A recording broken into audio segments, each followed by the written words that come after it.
Let's go over all of what I think are the best settings to use in Apex. First, I'm going to go over non-negotiable settings that you should always use, and then I'm going to help reduce your visual clutter, and then go over all of the keybinds you should be using, and then some interesting things you should know about what resolution you play on. If I leave any settings out in this video, it's because I think you should tune them based on your personal preference or based on your hardware. Things like capping your FPS based on what kind of hardware you have, or changing your sensitivity to find something that suits you, and other things of that nature. Let's get started. Let's start with some non-negotiable settings. Regardless of your personal preference, not using these will put you at some form of disadvantage. Make sure your obituaries are on. Apex calls the kill feed obituaries for some reason, and the kill feed provides you with so much useful information and is something a lot of players underutilize. Next, make sure that your taking damage closes deathbox menu setting is off. Taking damage should never close your deathbox. Having this setting on can ruin your mid-fight looting, which is essential for grabbing armor swabs or ammo if you happen to run out. Learning how to manually exit death boxes whenever you take damage is a very important part of the game. I suggest you start learning as soon as possible if this is something you rely on. Next, let's go over how I reduce my visual clutter. First, you're going to go ahead and turn your hop-up pop-up off. This just shows what hop-up you have equipped on your gun. We don't really need that. You can very easily learn what each hop-up does in the firing range. Next, turn your interact prompt style to compact. Instead of having this giant flag pop up whenever you hover over an item, you instead have this minimal but effective window that doesn't get in your way. This setting can be especially useful on hot drops or in fights that you're taking in buildings where there's lots of loot on the ground. Next, turn your off-screen portraits off. If you want to keep this on so you know where your teammates are, great.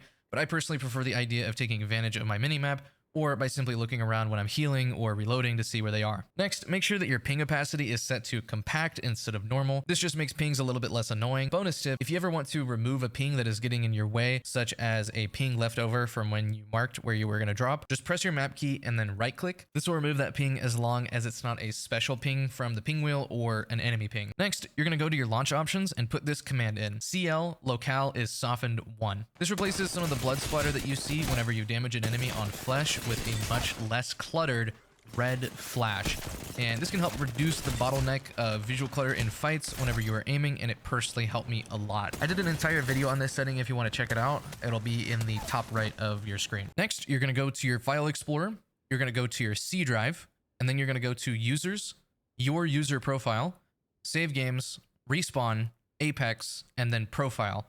And then you're going to find this file called profile.cfg, and you're going to open that with a text editor like Notepad. Then you're going to find the line where it says damage indicator style pilot, and you're going to change the number between the quotation marks to -1. This is going to turn off the annoying incoming damage feedback indicators that you can only set to 2D, 3D, or both by default in Apex. Actively taking damage is no longer going to clog your screen with these indicators and can allow you to focus more on obliterating the guy trying to shoot you in the side. Personally, with this setting turned off, I haven't really had an issue with knowing where people are when I start taking damage, even if they shoot me out of nowhere. I've always been able to tell, and there's only been a couple of instances where I haven't had audio and haven't known where they are, for example, but it's never really been too big of a deal. Another small thing I like to do is turn my button hits off to clean up my UI just a little bit. Next, let's talk about crosshair damage feedback and damage numbers. Personally, I think that personal preference supersedes everything I'm about to say here, but I'm going to say it anyway. Damage numbers are definitely more distracting than hit markers, and having a constantly changing number floating over your opponent's head while fighting them is going to be much more distracting than hit markers that stay in the same place no matter what, and can actually allow you to be more in tune with where the center of your screen is. However, the information you receive from damage numbers sometimes is too valuable to not take advantage of. Being able to armor check someone and seeing that they have white can be the deciding factor when pushing a team or not pushing a team if they have red, for example. You can get the same information that the damage numbers give you with armor by just simply turning on the armor setting with your hit markers, but it is ultimately up to you. Technically, the least amount of visual clutter you can achieve with these settings is just to turn both of them off entirely, but this is going to make it look like every single shot that you hit is a no-reg. There are small audio-visual cues that you can go off of to tell whether or not you're dealing damage to someone on flash, whether or not you're dealing damage to someone on armor, whether or not you've cracked someone, and there's also a small sort of indicator of what armor the person is wearing whenever you shoot them on it. So you can see here that I shot this person with no damage numbers and no hit markers, but there's this sort of purple aura around them. That can kind of be the way that you tell. At the end of the day, it's ultimately up to you to find a balance between reducing the visual clutter on your screen and valuable information that you need to have in order to perform well. One thing I would recommend if you're wanting to improve is to practice your aim without any of the damage numbers or indicators, but in a less punishing game mode like Mixtape, for example. Try to be in tune with where the center of your screen is, those small audio-visual cues, the time to kill of your gun, and when you go back into BR, you can turn on the damage numbers or your hit markers, and it might actually help your aim a little bit. I've personally done this to improve, and it's worked a lot for me. I don't know if it'll work for you, but I'd recommend giving it a try anyway. Now, don't get me wrong, some people never touch these and have great results, but if you're watching this video, it's clear that you want to optimize your gameplay as much as you can, so I'd recommend experimenting and finding what works for you. Now, let's do some settings to help increase your effectiveness and impact in your games. Starting with auto sprint, having this setting on makes walking impossible, since every time you press your W key, your game is going to make you start sprinting. And I personally recommend that you turn this off because in Apex, you can't actually shoot your weapon and sprint at the same time. If you're sprinting and you decide that you want to shoot your gun, there's a small period of time that you have to wait in order to go from the sprinting velocity to the walking velocity. And I personally don't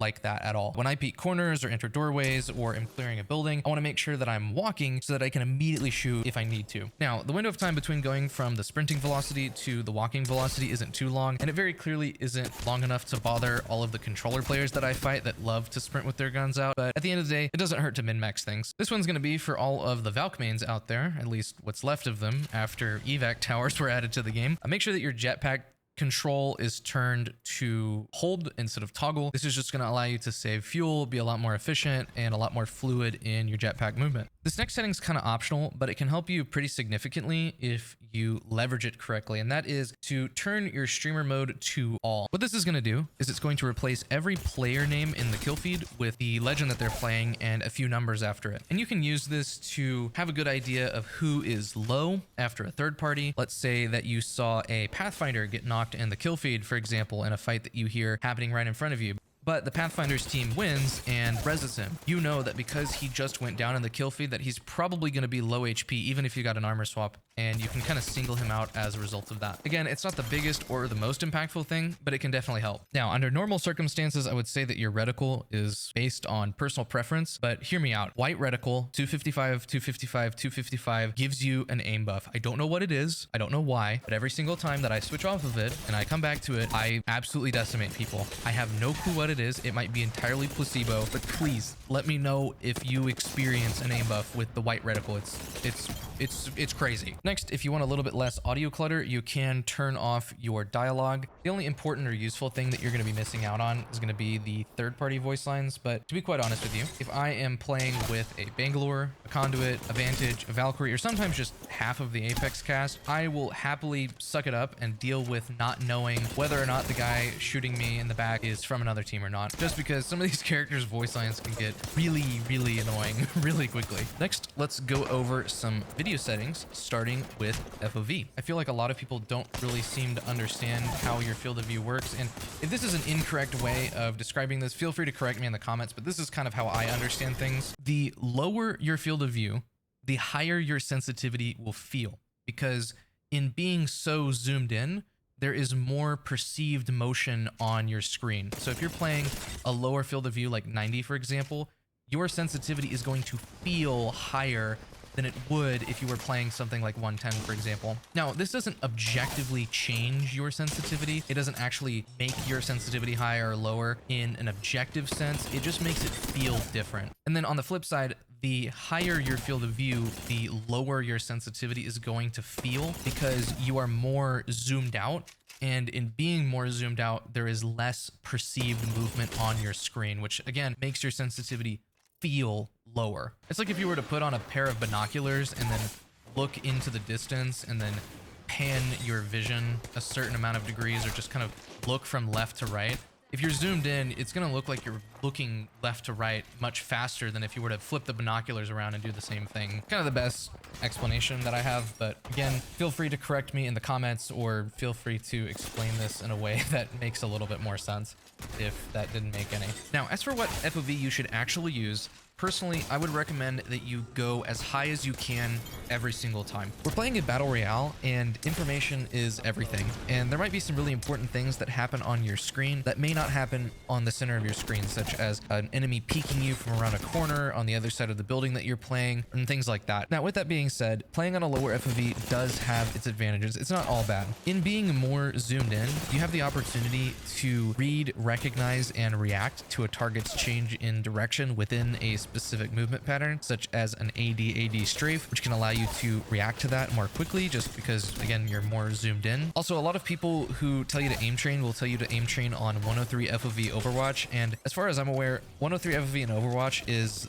roughly the same as 86.4 FOV in Apex, which 90 is pretty close to. I would recommend turning your FOV ability scaling off. Having this on will have your FOV change whenever you use certain abilities like Octane's Stim or Bloodhound's ult. Again, at base, FOV doesn't necessarily change your sensitivity, it just makes it feel different. So if you want to have a little bit more of a consistent feeling when using Octane's Stim or Bloodhound's ultimate, just to name a couple, I would recommend turning this off. Next, turn your sprint view shake to minimum. We're not playing Minecraft and we don't really need everything to be bobbing up and down whenever we run. I don't really think that there's any more of an explanation for that I need to give. As for my video settings, I keep all of these on low or off except for my texture streaming budget. I do plan on increasing these settings soon just to make my game more visually appealing and fun to look at because I make content. But if you're trying to maximize your performance, just turn them off. I'm not really sure how any of these settings impact your input lag or frame rate overall if you do decide to keep some of them on. I've heard rumors that turning your texture streaming budget off causes input lag and other weird things like that, but I have no idea how true they are, and I'll be more than happy to let you know if I find anything out in that department. Now let's talk about resolution real quick. I personally play a stretched res, but I don't really feel like a lot of people actually understand the concept. A stretched res typically is just a resolution with one aspect ratio that is being stretched to another aspect ratio. So for example, I play with a 16:10 aspect ratio at 1728 by 1080. However, my monitor has an aspect ratio of 16:9. So when I play 1728 by 1080, it is being stretched to either end of my screen. Although there are less pixels typically in a stretched resolution, there still are resources that need to be used in order to keep the resolution stretched to both ends of your screen to get rid of those black bars. And there are two things that can be responsible for stretching your resolution, that being your GPU or your monitor. Your GPU is already responsible for running your game, and I personally don't want to make it do any more than it has to, especially with how unoptimized Apex is. So to offset the performance drop, and more specifically the input lag increase that happens whenever I use a stretched res, I use something called forced display scaling, which basically just takes the workload and shifts it from the GPU to the monitor. And when I first switched to this 3 years ago, it was night and day. It was fundamentally different. I felt a massive difference in my input lag and in my frame rate. And some people have reported that it doesn't help at all. Some people say that it only helps a little bit, but again, I'm just going off of my experience. I'm not necessarily trying to say that this is 100% something that you are missing out on, but again, with how much it's impacted me positively, it's not like I'm going to say nothing about it. I use force display scaling with CRU for custom resolution utility. I'm going to link a few tutorials in the description below so that you have the opportunity to have access to as much information as possible. Now, I was personally taught how to display scale by Kaiser D, and I'm actually going to have one of his tutorials linked in the description below. I also am going to have a couple other tutorials linked by Lobotomy TV, who is just an exceptionally smart individual and knows a lot more about the game than I do. But just as a disclaimer, I don't take any responsibility for how you might mess up your setup in the process of doing this. Not all monitors are equal, and some of them are going to be much better at display scaling than others. Next, let's go over some keybinds.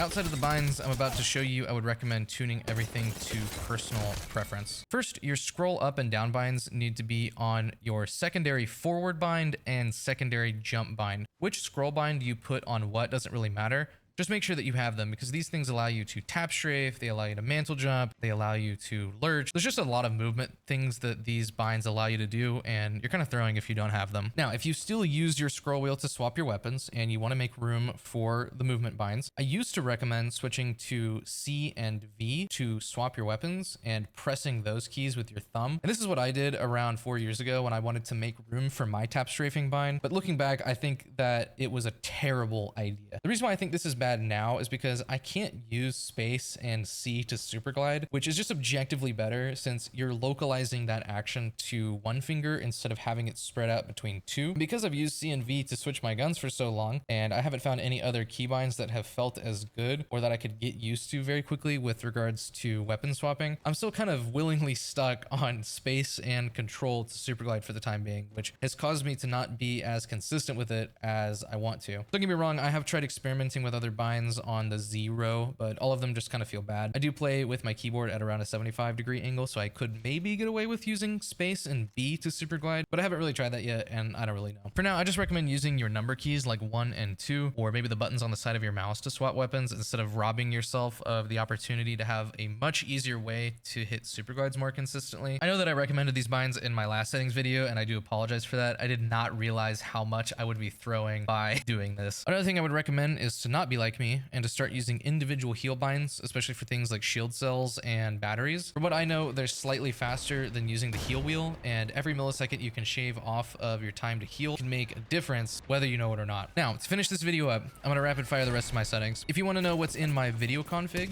my profile.cfg file, my settings.cfg file, or my autoexec.cfg file, you can find them all in my Discord server, since reading them all out line by line would be pretty boring. Also, my NVIDIA 3D settings, BenQ monitor settings, PC specs, launch options, and other things of that nature can also be found in my Discord server. Also, if you want to know what sensitivity, resolution, field of view, mouse, mousepad, keyboard, gaming headphones, or earbuds I'm currently using, those also will be listed in the Discord server. They're also going to be in the description of my Twitch stream and in the description of every YouTube video I post from now on. I update my settings in my Discord and in my Twitch description like once a week, and there are times where I will experiment with different stuff just to see how it feels, but if I don't really commit to anything long enough, I'm not going to include it in the updates. Also, please don't come into my Twitch chat and spam commands. It turns out that it kind of just makes the chat really unfun to be in whenever there's a giant wall of commands all the time. And if you're trying to be up to date with what settings I use, I would just really appreciate if you looked at the description instead, since I do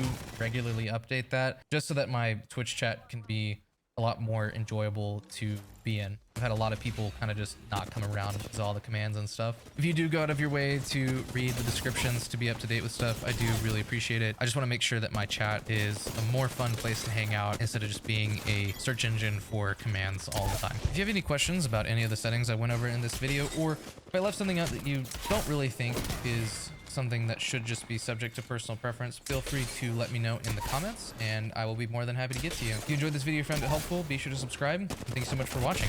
I'll see y'all later. Peace out.